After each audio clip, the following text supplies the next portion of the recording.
Bonjour, je suis Anastasie Diaya. Je suis ravie de vous accueillir sur ma page pour parler de tout ce qui touche au monde agroalimentaire. Dans nos dernières vidéos, j'ai eu à mentionner le thème la chaîne de froid et j'ai eu beaucoup de retours concernant ce thème. C'est pour cela que je fais cette vidéo explicative et peux donner quelques pistes de solutions. Sachez que par définition, la chaîne de froid représente toutes les opérations visant à maintenir à une température sécuritaire des aliments. Pourquoi est-ce qu'il faut maintenir à une température sécuritaire? On fait de notre mieux pour maintenir une température sécuritaire et puis d'avoir les gestes qu'il faut parce que les bactéries, les micro-organismes ont une capacité de reproduction véritablement exponentielle. À chaque 15 minutes, la batterie se dédouble, c'est-à-dire une batterie devient 2. Au bout d'une autre quinzaine de minutes, les 2 deviennent 4 au fur et à mesure. Donc, tu achètes ta viande, bien ton poisson, bien un autre produit chez ta vendeuse de marché. Tu as eu le temps d'aller saluer toutes tes copines, mais tu as eu le temps d'aller saluer tes copains. Tu arrives peut-être en fin de journée à la maison et paf, tu te rends compte que ta viande ne sent plus bon. Elle n'est plus du tout mangeable. Parce que le temps et la température à laquelle ta viande est restée, ton poisson est resté, était favorable pour les micro-organismes, bien sûr, de se développer et cela a engendré la dégradation de ton aliment. Pour les aliments congelés, il est conseillé de garder l'aliment à moins de 18 degrés Celsius. Pour les aliments réfrigérés, il est conseillé à 4 degrés Celsius. Et pour les aliments chauds, il est conseillé à 60 degrés Celsius. Sachez qu'autant on parle de la chaîne de froid, autant on parle de la chaîne de chaleur, ça dépend de l'aliment. Surtout au niveau de la conservation des aliments déjà cuits. 60 degrés, c'est réellement important. Souvent, quand à des fêtes, la nourriture est laissée et gardée à température pièce. Alors qu'en Afrique, nos températures avoisinent dans les 33 degrés Celsius, minimum 33 degrés Celsius. Et c'est une température favorable au développement bactérien. Donc, tu as mangé bien, tu as bu bien, tu arrives à la maison, tu as mal au ventre. Comme alternative pour monsieur, madame, tout le monde, pour nous qui allons au marché, ensuite on va saluer souvent des copines ou bien on va voir des potes, il y a une alternative, les sacs isothermiques. Moi, j'aime bien le mien parce qu'il fait comme sac de ville.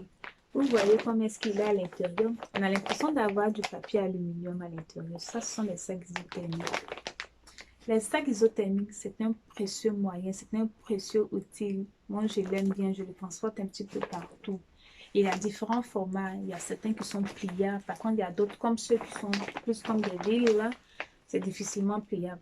Bon, moi, quand tu l'as, personne ne sait que tu es en train de transporter ton épicerie. C'est ça qui est important.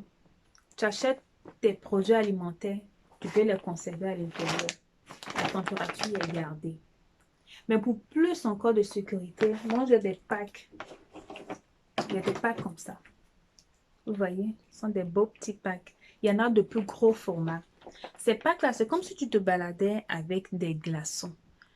Mais c'est vraiment efficace. Surtout chez nous, il fait assez chaud là, de les avoir.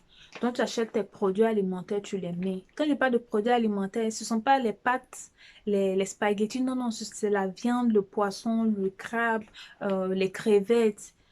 Ces genres d'affaires-là, c'est de ça que je parle. Donc, tu achètes, tu les mets dans ton sac, tu mets ces petits packs congelés là-dessus. Et cela te permet de maintenir ton aliment à une bonne température. Tu arrives chez toi, tu sais que ton aliment va garder toutes ses caractéristiques. Je sensibilise énormément aujourd'hui pour commencer par la base, c'est-à-dire l'éducation, pour que chacun sache ce qu'il doit faire. Surtout dans cette période de pandémie, dans cette période où il y a beaucoup de maladies émergentes qui sont présentes et qui attaquent notre système immunitaire, il est important que chacun, à son niveau, selon ses moyens, sache comment lutter efficacement et se préserver.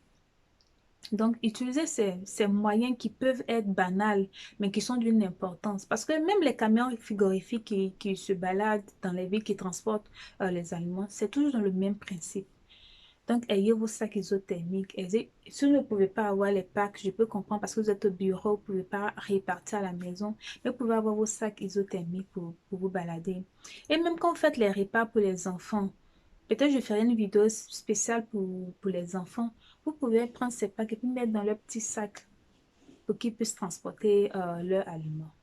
Je suis Anastasie Thieria, je suis une passionnée du monde agroalimentaire. Je suis dans ce domaine-là. Je crois dans le domaine de de l'agronomie et de l'agroalimentaire. Cette année, ça me fait pratiquement 10 ans et j'aime bien ce que je fais. Vous pouvez me suivre sur YouTube, sur ma page Facebook et même sur Instagram. Euh, Aussi, je serai ouverte à toute forme de discussion. Si vous avez des thèmes qui vous plaisent, vous pouvez simplement me les envoyer en inbox, par mail, même sous mes vidéos. Merci et à bientôt. Bye.